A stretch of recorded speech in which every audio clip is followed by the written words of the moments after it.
Joining us is Republican New York Congresswoman Nicole Malliotakis. She joins us now. Congresswoman, before we get into obviously all of the stuff on Afghanistan and so much more, I want to get your reaction to Kamala Harris's first public interview since the debate last night. It was a sit-down one-on-one with the local ABC television Philadelphia. And I want to play a little clip and get your reaction because it is pretty stunning. When we talk about bringing down prices and making life more affordable for people, what are one or two specific things you have in mind for that? Well, I'll start with this. I grew up a middle-class kid. My mother raised my sister and me. She worked very hard. She was able to finally save up enough money to buy our first house when I was a teenager. I grew up in a community of hardworking people, you know, construction workers and nurses and teachers. And I try to explain to some people who may not have had the same experience, you know, but a lot of people will relate to this. You know, I grew up in a neighborhood of folks who were very proud of their lawn, you know. Congresswoman Malliotakis, that was stunning to me. Your reaction watching that? I mean, that's unbelievable, really. She talks about her lawn.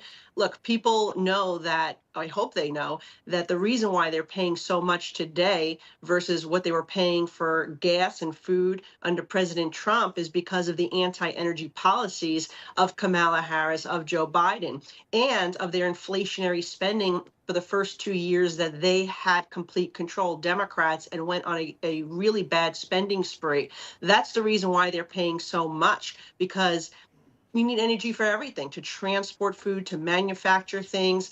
And obviously, when you crush American domestic energy, that's going to impact everything. It's also why people's utility bills are so high. So if she wants to actually be helpful, which she won't because she's been part of the problem, you would actually reverse a lot of the policies that the Biden-Harris administration would put in place. And that's why we need President Trump in office, because we were paying $20 less to fill up a tank of gas under President Trump. We were having much lower interest rates. Right now, people are paying the highest in 2 decades for their credit card bills, or if they want to buy a home and take a mortgage, which obviously has made it so unaffordable for Americans. Yeah, and that's interesting because she was asked some of that, like, how would you bring prices down? And you could hear her answer again, talking about the lawn. Then she was asked, how is she different than Biden? And she said, well, I'm not Biden, you know, and then her difference was, you know, incremental and barely explainable. Before I let you go also, Congresswoman, I want to get your thoughts also back to the Afghanistan withdrawal, because that report really was scathing. And essentially what the House committee came out with and said, it showed that there was no plan, no foresight, and also that President Biden, as we knew from some of the generals who had to testify, really kind of made this decision almost on his own, despite them saying, let's leave some troops there. Let's keep Bagram. They didn't do either. Your reaction, and what do you think the repercussions of this will be?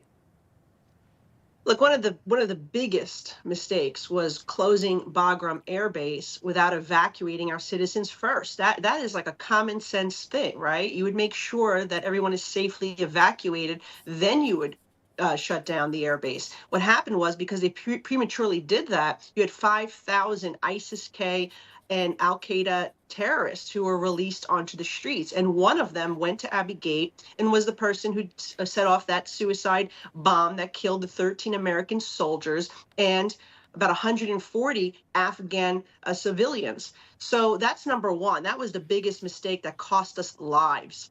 But the other thing was leaving our equipment behind. Wasn't that a punch in the gut to Americans to see the Taliban parading in American equipment?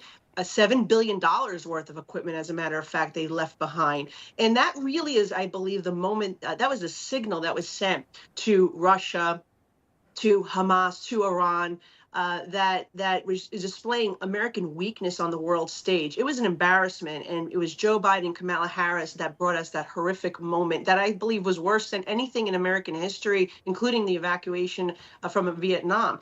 So what I would say is we need to get back on the world stage as a powerful nation, and peace through strength, not appeasement of adversaries. That's why we need President Donald Trump, so we are respected once again. Nobody invaded any other country when President Trump was in office. As soon as he left, they saw weakness with President Biden and Kamala Harris, and that is why we are seeing these conflicts around the world. Yeah, and so many people taking advantage of this moment too, just as you said, seeing weakness or seeing that withdrawal, I think, just cavalcaded, I think, so many of the responses that we've seen since. Congresswoman Nicole Maliotakis, it's great to have you here. Always love having you on. Thank you.